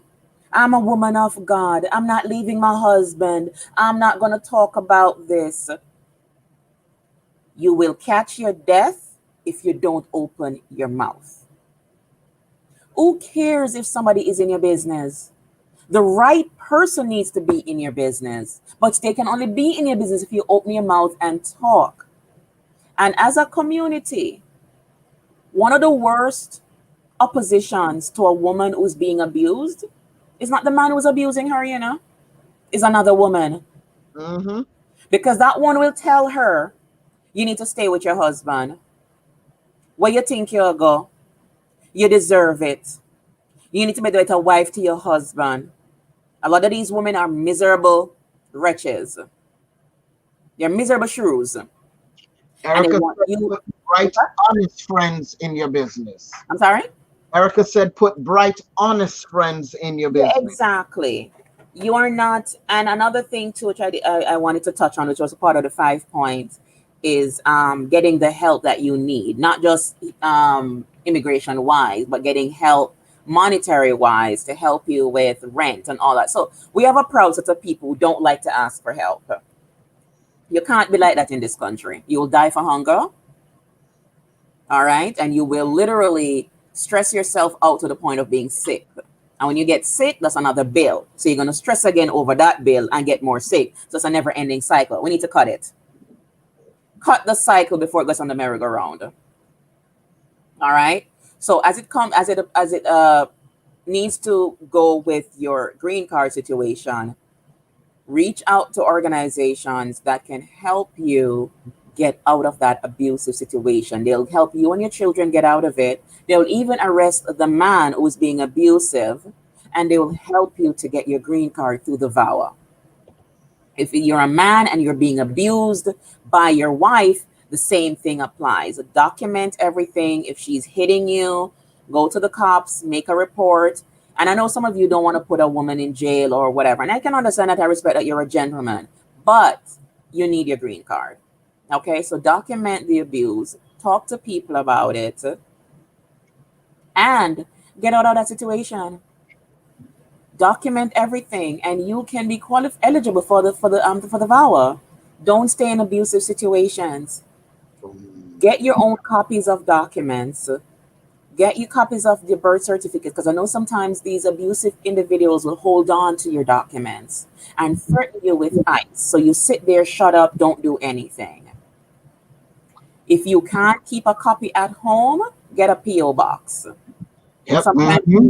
Sometimes it's hard to know who to trust, because the friends that you have may be friends, especially if you come up from another country. You don't have any friends here, so your friends are his friends. So Yep. you don't have anybody to talk to, because they're going to go back and tell him, or you can't give them the paper because they're going to go back and tell them. Get a PO box. A PO box don't care about your immigration situation. Anyone can get a PO box. If you're in New York and you only have your Jamaican passport as an ID, you can get the ID NYC. That is why it's important to keep your passport current. When your passport is unexpired, meaning it's not expired, you get more points. When your passport is expired, you're going to be required to get more additional documentation that you may not have. Always have a bill that comes to wherever you live in your name. That is what you're going to take to the ID NYC office along with your unexpired passport to get the points. You need 6 points to get the ID NYC. An unexpired passport gives you 3 or 4, I think. An expired passport gives you only 2. So when you have an expired passport, you need to bring more documentation. And documentation as an undocumented person you may not have. So keep your Jamaican passport current, keep your other Caribbean islands passport current, any other country passport current if you're in New York City, so that you can qualify for the ID NYC. Okay.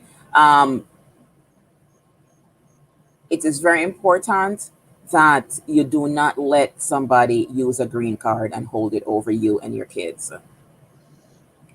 All right. There's a better life. There's a better life anywhere, whether it's Jamaica or here. There's a better life outside of domestic violence. Ooh, yeah. We LABBRISH for a good while this evening. Yeah, man. We touch upon one whole heap of something. We get an opportunity to ask questions. When some more question come just now. But we've had an introductory moment with Trudy and Ewan from That mode. Yeah, man. Yes, because something is in there for everybody. And at least they know that there's a resource that exists who can speak the language, talk the talk. Yeah. The number's in the description. The website is in the description. She answers our phone. And as you say, she talks straight. Yeah, man. We can chat the part if you want. It's the same as just up top. Swaades, SW. Yes, you can't miss it. On Instagram, it's active, it's up. Yes. Bam. SWAADES. International. So it's Swaades International for Instagram. Ooh. And Twitter did it too. You can not find her. I'll tag her in the rest of it. And I thank you. You see what? Listen. She never had no prep time, you know. But call her and say you feel like it. And she rise up. Give thanks to Sarah. It's Camille, it's Christine, Nicola. We're gonna drop that there. Puritan say you better can't walk. Listen, you have to make it work, whichever the best way you can. We'll pop in again. Because I know she has some testimonials from some people and how the process has been for them. And we are grateful for our time. You know how to find her, you know how to reach her, and don't say you don't know. Now because you know. It may not be you, but you have somebody in a situation. It's not partial just to Jamaica. She speak enough languages. And if she don't know, she have somebody else who she are working concert with. And whether it's you not reach her yet and you have a question. You reach her and you have question. You reach her and you want to do better. Give me a closing argument there. Miss Brenda, thank you so much for having me at a moment's notice. You see me look, just drop everything and me look fresh and ready. But yes, you know, it's a very serious situation. Immigration is a very hot topic now and will always be a hot topic. All right. If you're in Jamaica, any other country listening, you know, please don't just come off foreign with a foreign mind and think, oh, America's a land of opportunity. There is gold paved with, the road is paved with gold. Yes, there's a lot of opportunities here, but you have to know the road, know the path. All right. And with the advent of Google, you can research stuff, get to know things. Okay. Reach out to someone like myself, reach out to someone like Miss Brenda. What's that? Who will find you? Yeah, it will find me exactly, and just help you to get on that path to assimilation. I'm more doing path to naturalization, but I'm realizing in my classes, in my interactions with my immigration case management, I'm realizing people more need the path to living in United States, Amen. right? And of course, I've been here for 20 something years. I don't know every single thing, because what I knew when I came here to now can change at a moment's notice with the advent of technology, smartphones, different programs. But as they come around, we try to, get you in touch, and somebody can get you in touch with somebody, get in touch with somebody as a chain reaction, right? Till you get to where you need to go. If you are undocumented in New York City, we have not many, we have a few programs that are out there to help you get a few dollars to pay groceries, to maybe pay a little phone bill for a month or something like that. Give me a call. Miss Brenda has provided you the information. One program ends next week, Thursday. It's in New York City. You have to register for a food pantry, and you have to register for the census. The census is just information of who exists here in the United States. It's not information that's going to be given to immigration at all. So if you're undocumented, please don't be afraid to do the census. The census is extremely important. Because of the census, we're able to get more programs in our community to help you on the undocumented individuals. And so someone like me can bring these programs over to you. But we need you to register for the census, please. So that's one program that ends next week, Thursday. It gives you up to it qualifies you for $500, but you have to call to register for the census and call to register for the food pantry. It's a large organization called Bronx Works. The food is extremely good. I've had people go and get the food, and they've said it's very good food. It's not the little pian pian sinte.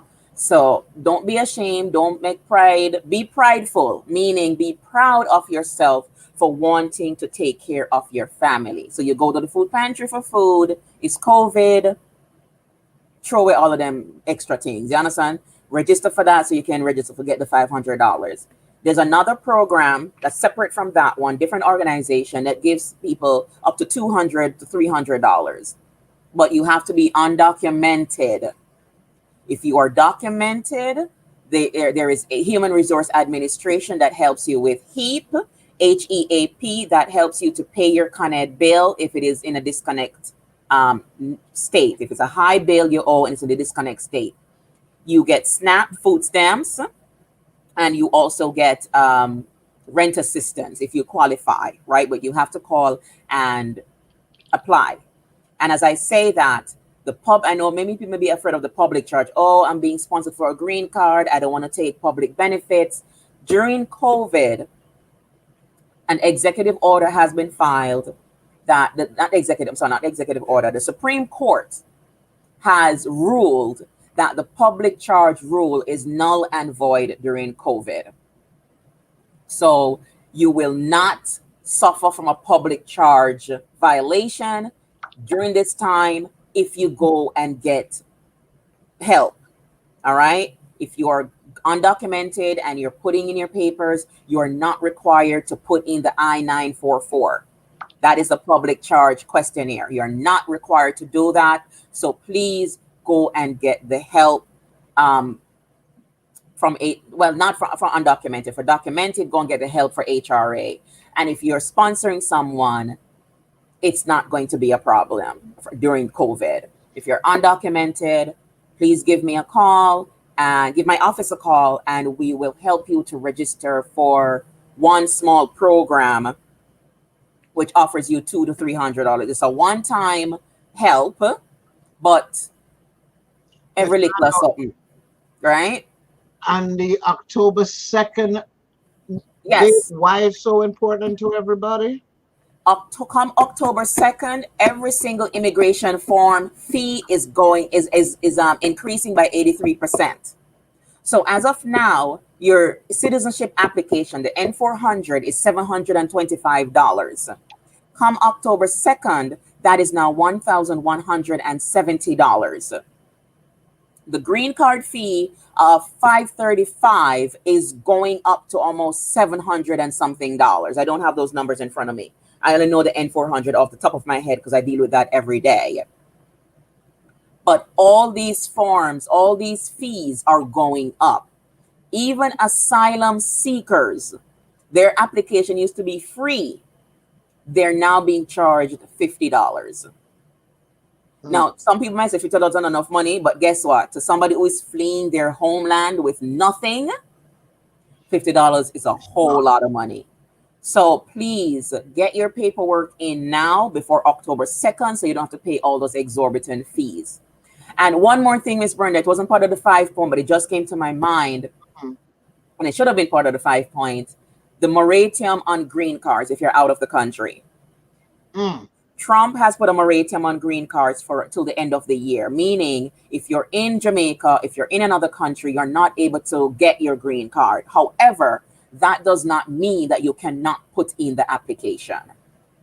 Put in the application now. And so when the moratorium is lifted, your application is ordered. Put it in now so you can get your receipt that was filed. It was filed, especially if you have a child that's about to age out. It's about to turn 21. Put that application in before he or she turns 21.